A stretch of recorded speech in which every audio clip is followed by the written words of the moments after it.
Hi, welcome back to the channel.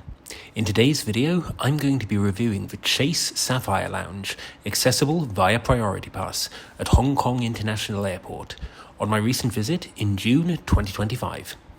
I'm going to be reviewing the food that's available, the overall layout of the lounge, including the hidden areas that make it way cooler than you think, and of course the drink, including this very cool looking manned bar. Come with me to find out if this lounge's reputation as the best Priority Pass lounge in Hong Kong is justified. As the title suggests, the Chase Sapphire Lounge is located in Hong Kong International Airport Terminal 1.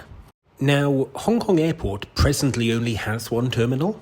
It used to have a second, but it closed just before COVID for refurbishment. So, as at the time of publication, your flight out of Hong Kong will definitely be leaving from Terminal 1. However, if you're watching this in the future, just double check which terminal your flight's leaving from. The lounge is located near Gate 40. What that means is, once you've cleared immigration, you can either do an approximately 15-minute walk, or you can take the train.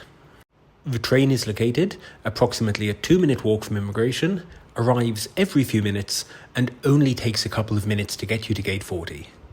When you get there, simply follow the signs and head up this flight of escalators, where, straight ahead of you at the top, you will see the entrance to the lounge. Just a heads up, don't head here.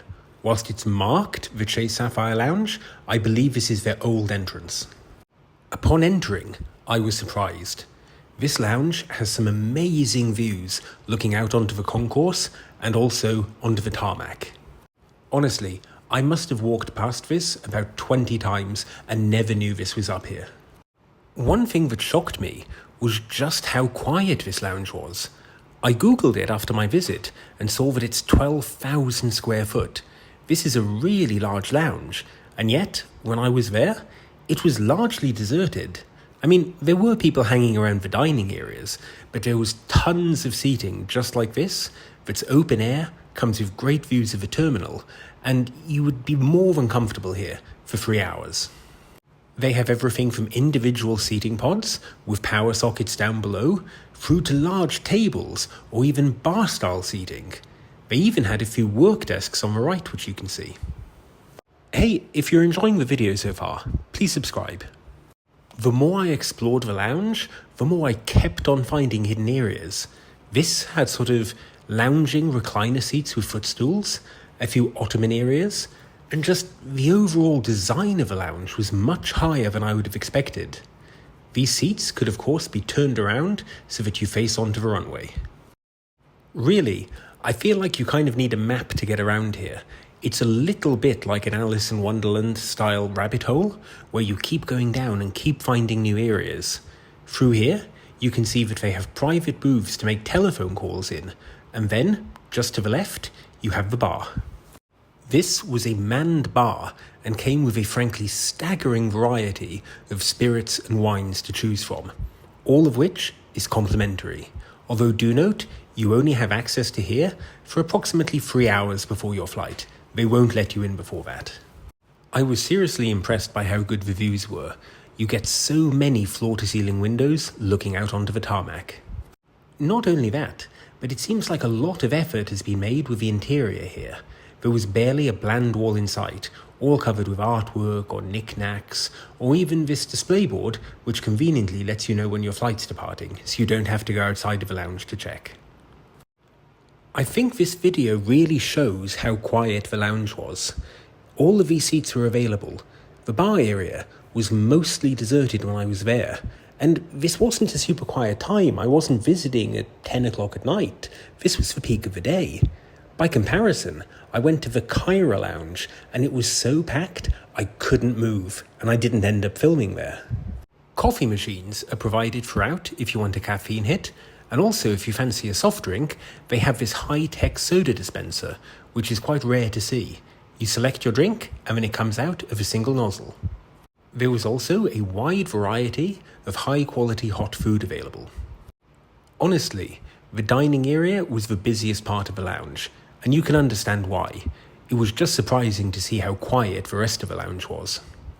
For hot food, there was a mix of both Asian and Western options. Everything from your staples like noodles to also vegetables, potatoes, and pasta. A wide variety of cold food was also provided, from muffins to sandwiches to cakes and other desserts. They also offered a selection of fresh fruit and cut cheeses. All of this was set against the backdrop of a runway, giving you some great views while you select your food. It didn't end there. They also had cold soba noodles available, various cakes and pastries, and also a salad and cold cut section. Look, I'm not going to over-egg the pudding. No pun intended, as I'm currently showing you a pudding. This food is not going to compete with the likes of what you get in the dedicated airline business class lounges. For example, here is the made-to-order food that I had in the Cathay Pacific Lounge. There's no doubt about it, it's better. But bear in mind, you can get access to the Chase Sapphire Lounge with a priority pass card, regardless of the airline or the class of cabin that you're travelling in. Such lounges are normally of a lower quality and come with less options to choose from, so for a priority pass lounge, this is very impressive. Whilst I was exploring the lounge, I found this additional hidden area tucked away in the back that has private couple-style seating, as well as numerous sofas and chairs to sit on. Really, I can't imagine this lounge ever getting so busy that you wouldn't be able to get space. They had shower rooms in the back here, although I didn't end up taking any video of these, as I didn't want to use one when I didn't need a shower. Overall, I'm rating this lounge 4 out of 5 objectively, and 5 out of 5 when you factor in that this is a priority pass lounge. The sheer size of this lounge and the fact that they put so much effort into the design was very impressive. Particularly this place in the corner, which has the V-shaped angle looking out onto the concourse and runway. This is one of my favourite spots to be in Hong Kong Airport. On top of that, the food and drink for a priority pass lounge was exceptional. Everything from the hot dishes, to the cold dishes, to the snacks, and of course, the incredibly extensive bar was really above and beyond what you would typically expect in such a lounge. What I would say is if you happen to be flying business class on Cathay Pacific, don't come here. The Cathay Pacific lounges, particularly the pier, are miles better. They have everything that this lounge has, and more, and the food and drink is going to be more extensive and of a higher quality. But if you don't, then I would highly recommend the Chase Sapphire Lounge. In my view, it's the best priority pass lounge in Hong Kong Airport. The others don't even come close.